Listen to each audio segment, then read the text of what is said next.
Selamat pagi Bapak Ibu dan saudara-saudari yang dikasihi Tuhan.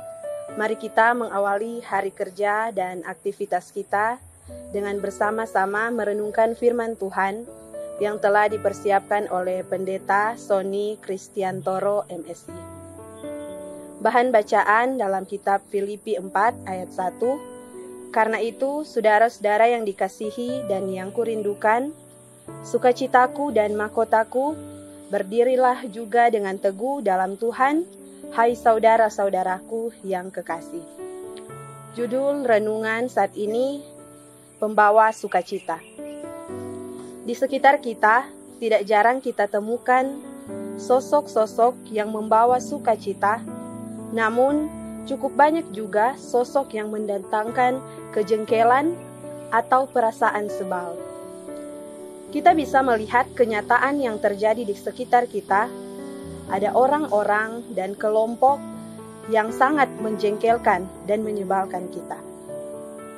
Mereka sering membuat ribut, mencari-cari kesalahan, bahkan dengan menebar fitnah, menyebarkan hoaks berulang-ulang, dan tindakan yang lainnya. Ternyata hal ini berkaitan dengan faktor kepemimpinan yang dimiliki, yang ujung-ujungnya berhimpitan dengan masalah kekuasaan dan materi. Hal itu pula yang sempat dilakukan beberapa kelompok yang mengaku mahasiswa saat berunjuk rasa, yang akhirnya memunculkan istilah mahesewa. Karena mereka bukan mahasiswa yang benar-benar memperjuangkan aspirasi mereka. Selintas apa yang terjadi dengan jemaat di kota Filipi ketika mereka disebut oleh Rasul Paulus dengan istilah sukacitaku dan mahkotaku.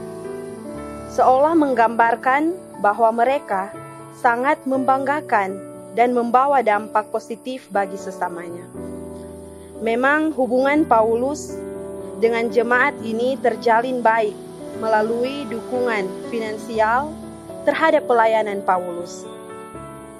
Cukup banyak wanita yang menjadi bagian jemaat di Filipi, di antaranya Sintike dan Euodia, yang seringkali tidak sehati dan sepikiran dalam pelayanannya dan mengklaim diri sebagai yang paling berjasa terhadap pertumbuhan jemaat Filipi.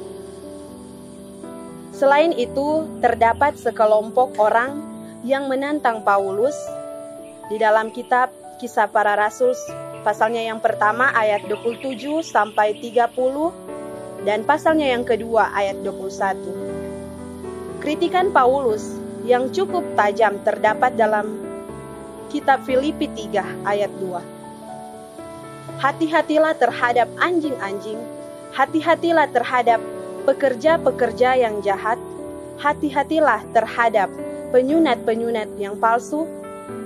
Faktanya adalah bahwa sedang terjadi perpecahan di jemaat itu sehingga Paulus menuliskan surat ini dan mengutus seorang anak rohaninya untuk mengantar surat tersebut karena Paulus sendiri ketika sedang ada dalam penjara. Pada ayat-ayat sebelumnya kita dapat melihat bahwa jemaat Filipi dinasihati untuk tidak memegahkan diri, sekaligus waspada terhadap pengajar-pengajar sesat.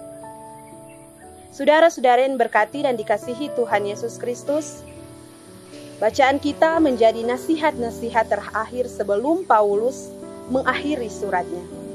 Pada kitab Filipi 4 ayat 8 hingga ayatnya yang ke-9 dituliskan, jadi akhirnya saudara-saudara, semua yang benar, semua yang mulia, semua yang adil, semua yang suci, semua yang manis, semua yang sedap didengar, semua yang disebut kebajikan dan patut dipuji, pikirkanlah semuanya itu.